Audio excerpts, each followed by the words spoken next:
So this part of lecture would be AVX programming tutorial of part 3. Please watch the video, follow-up video for this AVX programming tutorial. This is going to be very useful for you to know how to get first taste about how to do AVX programming. Okay.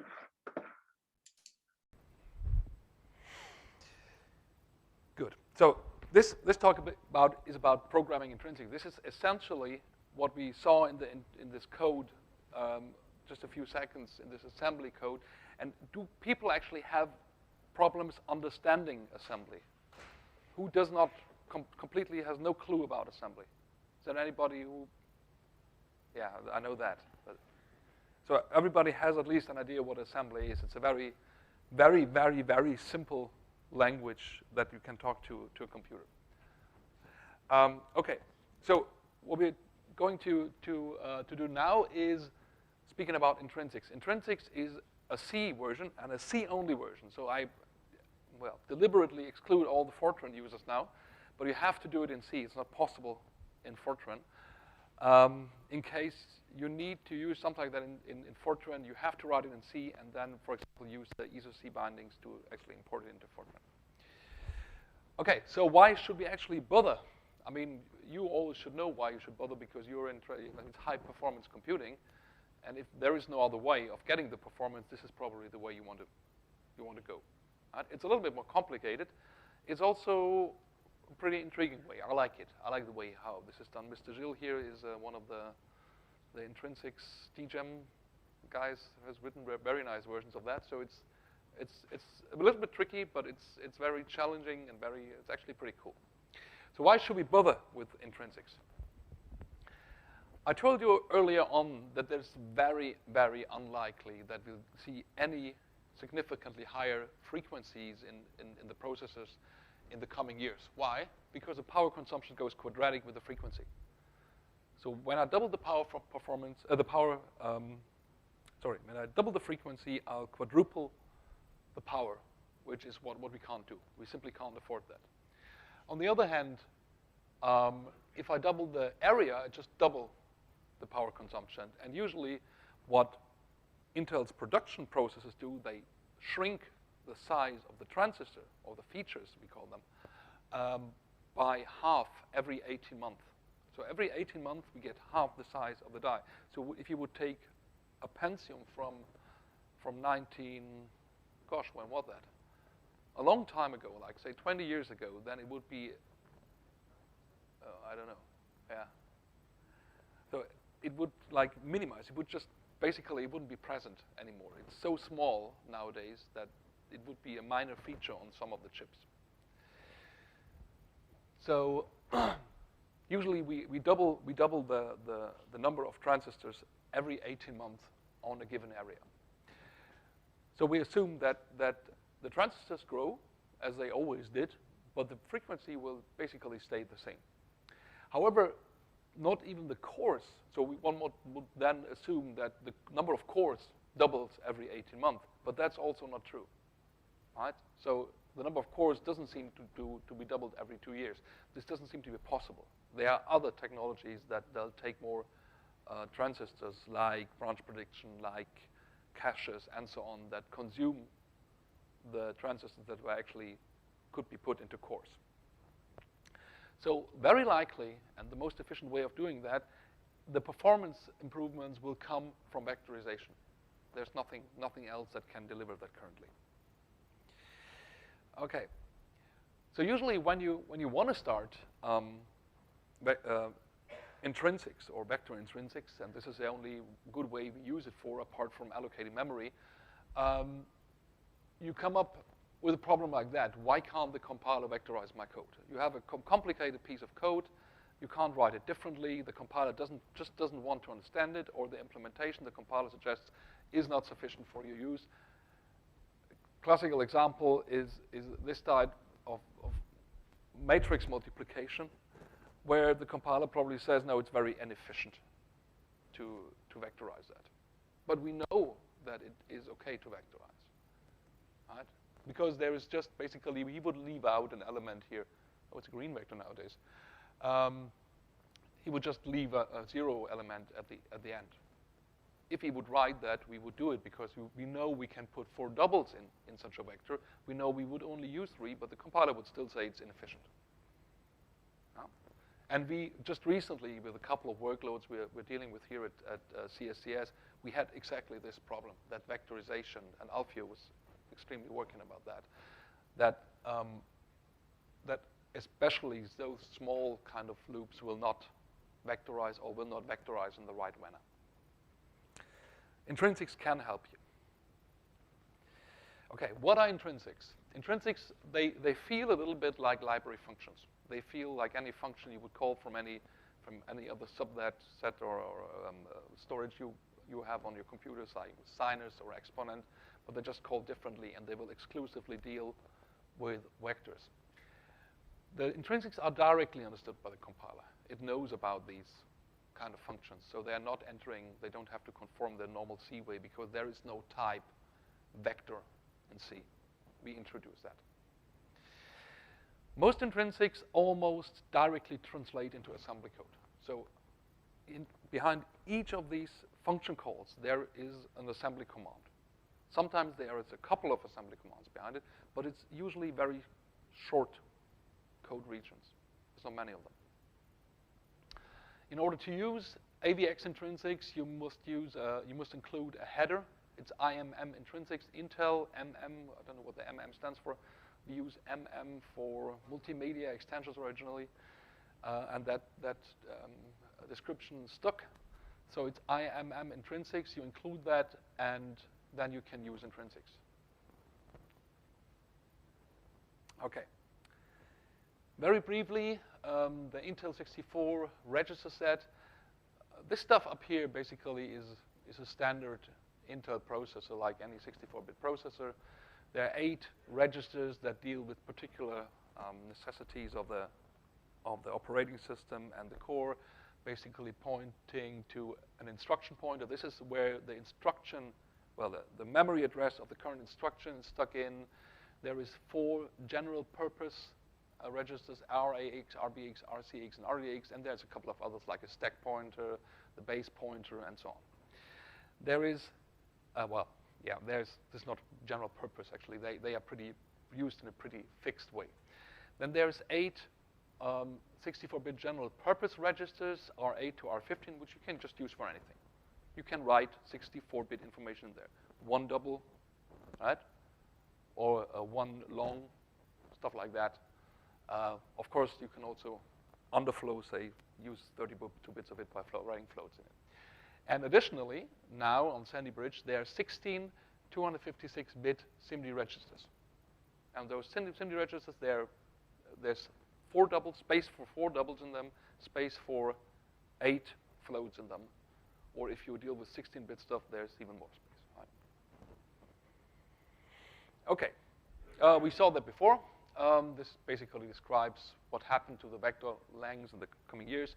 So in the generation before Sandy Bridge, we had 128-bit vector lengths. Nowadays, it's 256 bits, so it's 4 doubles or it's 8 floats. On Sandy Bridge, this is almost exclusively focused on floating point arithmetic. So there is a couple of integer instructions missing. And if you're kind of a code cracker or a code analyst, you will not find this chip very useful because it exactly lacks these intrinsics that you want to have, or even these assembly instructions that you want to have.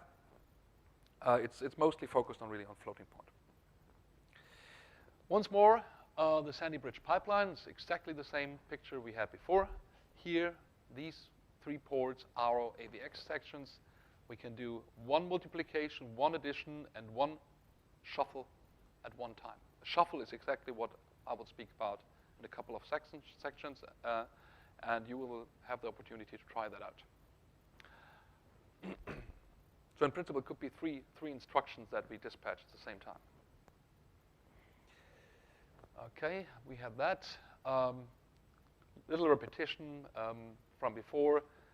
Nice thing about AVX is, well, is compared to earlier implementations is where we had 2 sources, that we now have 3 sources with a destination register.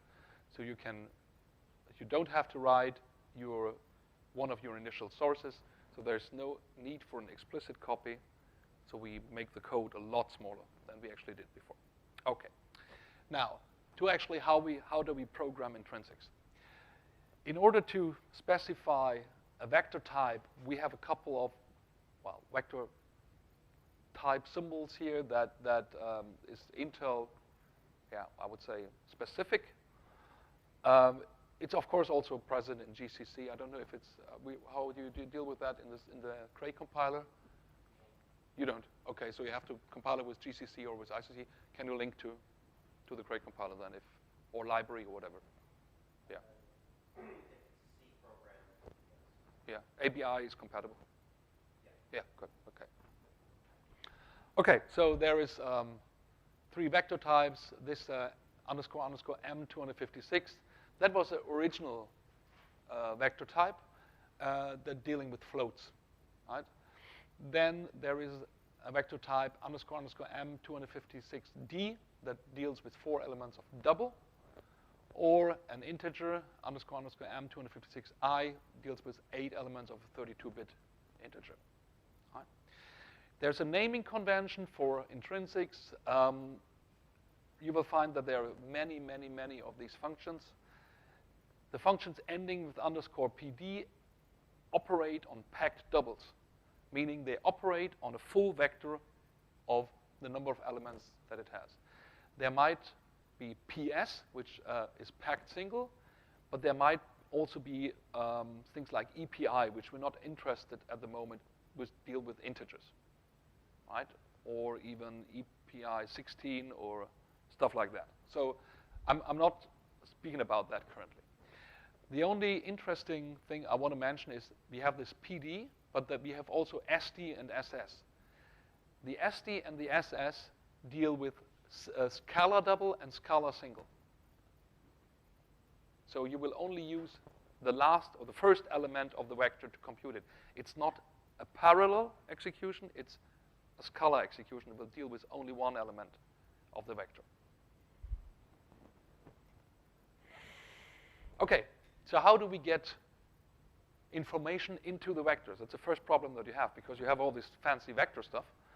But on the other hand, you have arrays that reside somewhere in memory. So what do? So we need to load and store into vectors. And therefore, we have a couple of routines. And we want to distinguish 2 of them. First, the aligned load, and then the unaligned load. The aligned load is just MM256. So this is a specification of the vector length.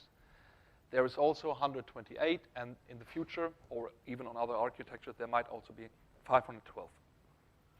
On Sandy Bridge is 256, so all the vector instructions should start with underscore MM256, then underscore what you want to do. In this case, load underscore a packed double. And what you hand it over is just the pointer to the array and the specific position you want to load from. So you want to load from, say, the 10th element. You would say array name, well, and array name, square bracket 10, will give you the pointer to the 10th element of the array, and then from there on it will load 4 doubles.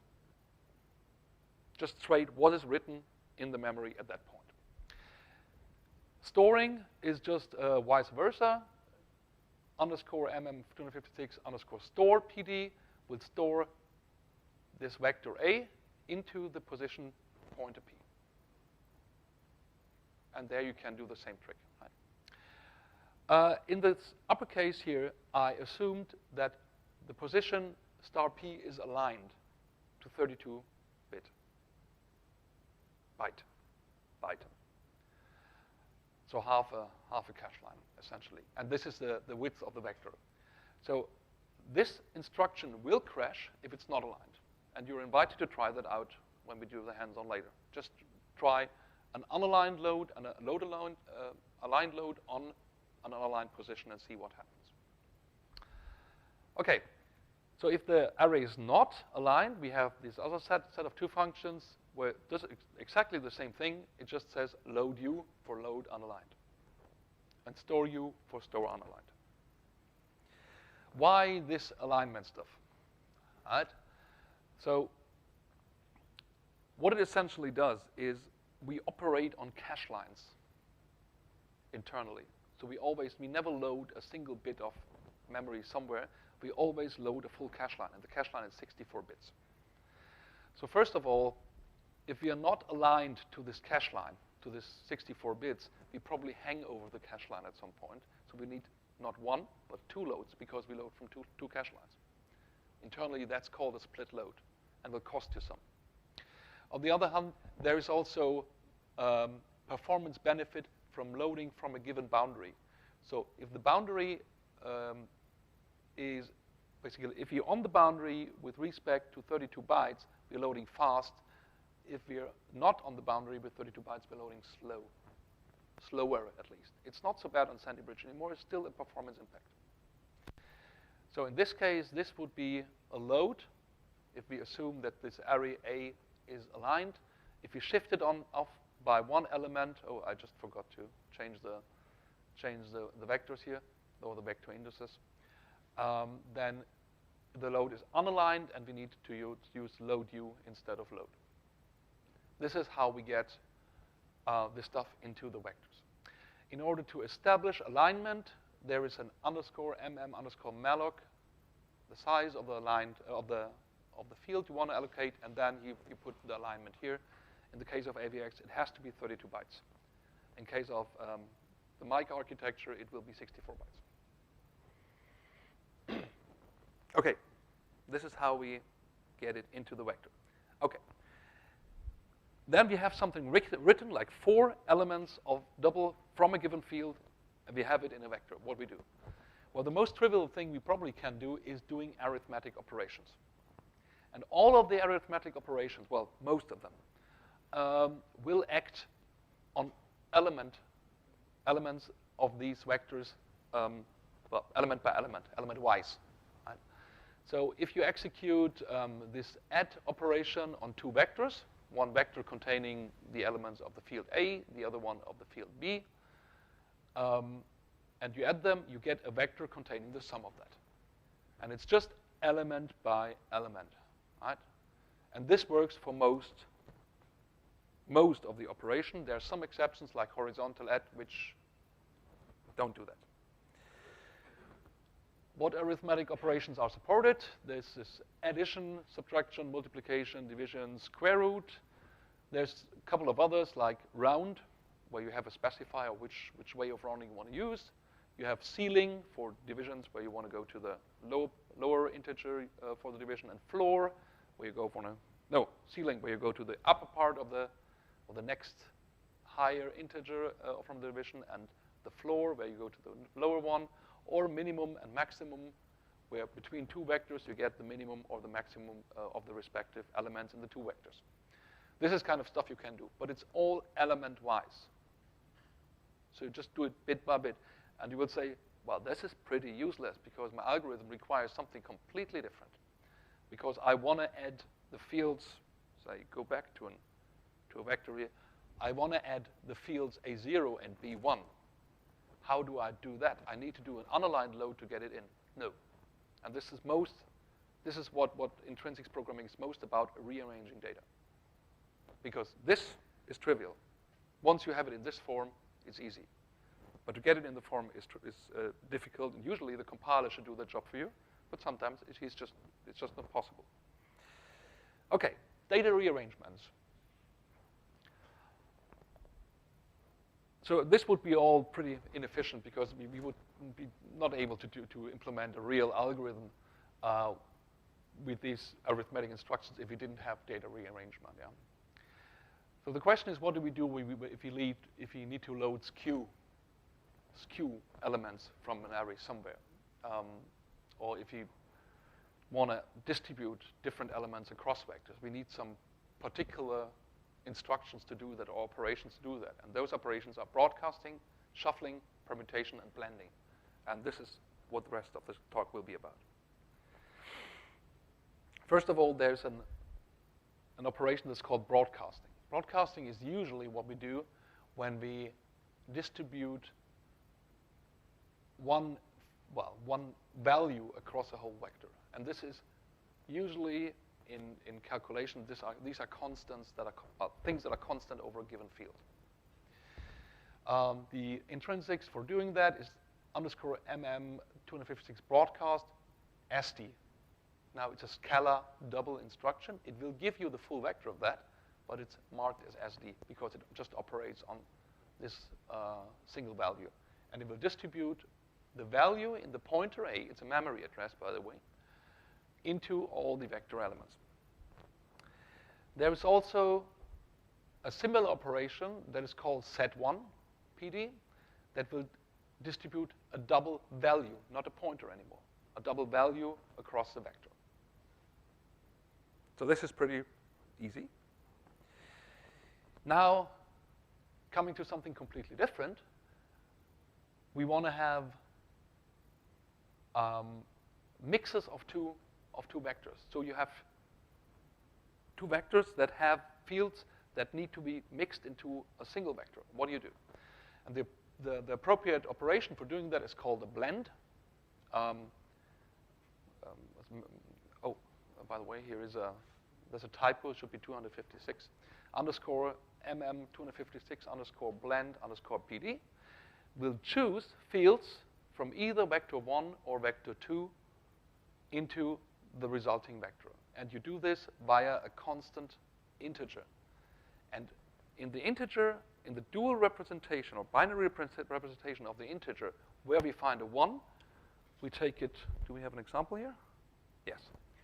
Where we find a 1, we take it from the second source. Where we find a 0, we take it from the first source. So these are some examples of how this is done. So if the control, once more, the syntax here, you have the arguments are vector 1, vector 2, and an integer. And the integer must be a constant. If the control value or this integer value is all zeros, then you take everything from the first source. If you have a 1 at the first position, then you take everything from the first source except the first value that you take from the second source. If you take the first and the third, and we read this from the end, of course, because this is the way how you read it, and you see the vectors are also ordered in this way. You take the first value from the second, and the third value from the second, and all the others from the first source. And this is how it is done. So you can mix two vectors. Basically, you can decide which parts you want to have. Now that is kind of useful, but sometimes you also need to flip positions of vectors. And therefore, there's a little bit more complicated instruction that is called a shuffle. A shuffle can change positions between two of these elements, not over a lane. The lane is basically what is left over from the previous SSE instruction set. So SSE was basically this size, and the lane divides these the lane boundary divides these two lanes, and we can't shuffle over the lane. So what we do is we actually shuffle in the lane. But you can choose either value 1 or value 0 or value 1 from the first, or 0 or 1 from the second source. So you can mix them and rearrange them in the same step. And you do that again via a constant integer select or control. And this is some example how it is done. Basically, this is the algorithm that is implemented. So if the immediate value, this control value, is 0, then the destination value, the first element of the destination value will be the first element of the first vector. If it is 1, it will be the second element of the first vector. This is pretty complicated. I have more visual examples. If the second binary position of the control value will be 0, then the second element of the destination vector will be the first element of the second source, or if this is a 1, it will be the second element of the second source. Now, this is all pretty complicated. Here are some examples, right? I called the vectors A, B, C, D, and E, F, G, H. And the control value 0 will take the first element of the first source, the first element of the second source, first element of the first source, the first element of the second source, yes. And the second lane, the first element of the first source and the first element of the second source. First element of the first, first of the second. Works. And now we can play all these tricks with the stuff. Let's look at it. Oh, hello. Let's look at it in this perspective. These are some examples how you can shuffle, right? And you see now it's a little bit more, the lines here can cross. In our previous examples, we just had to put the second element always in the second element. Now we don't have to do that anymore. We can flip them around. By the way, this presentation is in this directory. You will probably need it for reference in during the programming.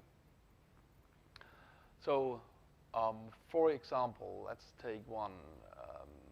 0, 0, 0 we had already. We always take the first element, right? Take the first from the first source, first from the second source. Let's try all ones. This means take the second element from the second source, the first source, and the second element from the second source. So the second is B from the first source, put it here. And the second is F from the second source, put it in here. Works, right? So this is one way of rearranging. This is pretty tricky, and when you come to the examples, there are 2 shuffles required in the example we will program. And I gave the values right away, but it still is not completely obvious how to order this stuff. So you probably have to test out a little bit. Maybe you can try it and play around with it. This is a pretty powerful instruction, actually. Good. There is an additional assembly command that can do, or intrinsic, that can do basically the same thing, but it will do it with a single vector. I mean, if you look back at the shuffle, nobody forces you to use 2 different vector variables here. You can always use the same vector variable. But then what you should do is actually use this instruction, which is called underscore mm256, is missing here again, underscore permute underscore pd. And this will do the same kind of shuffling just from a single source. So the control value is basically the same. Right, so take the first element, take the second element here, take the first, take the second, and this is how the shuffling goes. If you do the zeros, you will do exactly the same as we did in the shuffle examples previous on. You will get, and you must envision the shuffle with 2 identical elements. You get the A here from the first. You would get the A from the second source, which we don't have here anymore because it just takes 1 argument, and you get an additional A here. So this is another way of reordering a vector.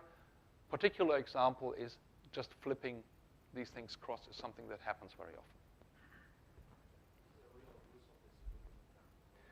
We will come to that. You'll find it absolutely obvious when we come to it. May I sketch one example? So Yeah. one example is complex arithmetics. Yeah. Where you have real, imaginary, and you need to sort all the reals into a vector register and all the imaginaries, and then apply a multiplication or an addition to get arithmetic in terms of complex numbers. And then you need to shuffle them back to realign them in real, imaginary. And that's what you need then. It can be automatical by compiler. Sometimes Sometimes the compiler recognizes. And my typical example, because this is what I'm most exposed to, is partial differential equations. Because if you write stencils, I don't know if you envision the stencil, it's basically, you have a zeros element, it depends on the neighbors, right?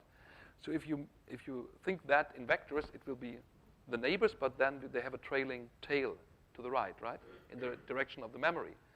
And then you have like this kind of shape there, and if you push it across, you see that the middle element contains, where we start, n plus 1, n plus 2, n plus 3, and the element above it starts with n minus 1, essentially. N minus 1, n plus 1, n plus 2. You push that together, and then you can do everything element-wise. everything will be extremely fast. I mean, you can get to performances which are roughly 50, 60% of the peak performance doing that, which is quite something, right?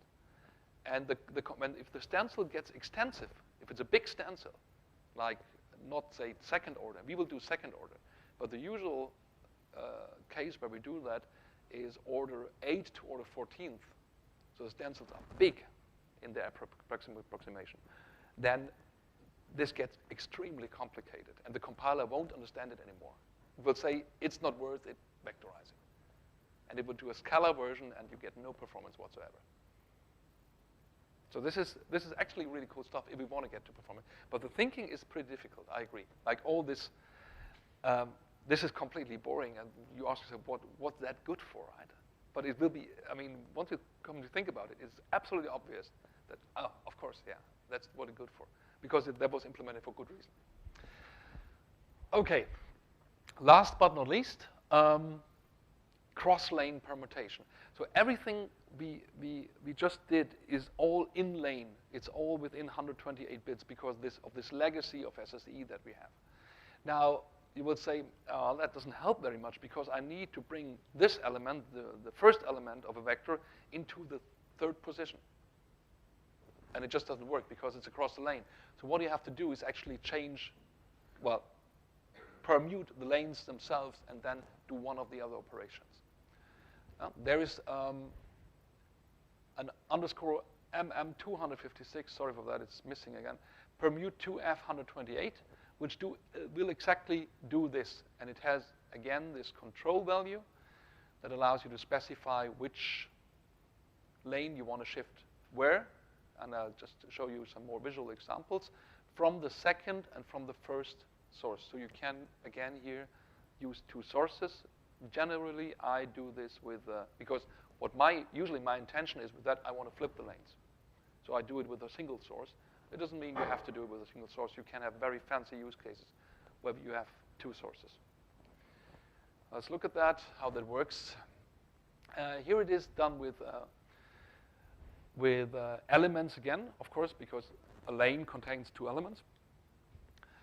So the control value is now very complicated, and just to show you how it is calculated. This is how it is calculated. There might be fancy macros within our in our header file that do that a little bit more transparently, but I give you some useful values. So essentially, what you have to look for is in an 8-bit integer, the first and the zeros and the first and the fifth and the sixth, the fifth and the fourth and the fifth position. And you give this values from 0 to 1, meaning you have 3 values of choice for a given integer. Right? You have 2 of them. This is the bold positions here. And 0, 0 means first lane of first source. 0, 1 means second lane of first source. 1, 0 means first lane of second source. And 1, 1, 1 means second lane of second source. And this is how it turns out. So if you do 0 all the way, it will give you the first lane across 2 lanes. So it will copy the first lane into 2 of the lanes. If you do a 3 in the position 4 and 5, it will, let me see, it will cross, no, it is identical, right? This is identity 48. It will copy the first lane into the first lane and will copy the second lane into the second lane. It's identity. It will change nothing. Then there is the first lane into the second lane. So the first pair into the second position, and from the second source, the first position into the first position. So this is basically only the first positions. And this guy is a lane flip. This is the most interesting part for me. This is the value 3. We take the first source, the first lane, so the first 2 elements, and put it in the second position. And from the second source, we take the second 2 elements and put it in the first position. And this is what usually I applied for. There's some examples with identical sources, which is some general use case. And again, you see that this is an interesting bit because it is from A, B, C, D, it changes it to B, A, D, C. And this is what people are often interested in, to flip the two lanes to do the same operation on the other combination of lanes. This is all for your reference because it's much nicer to look up these combinations because it makes much more sense, actually. Okay, also for your reference, the detailed calculation of this constant, because you can do more fancy things by actually setting parts of the lane to 0.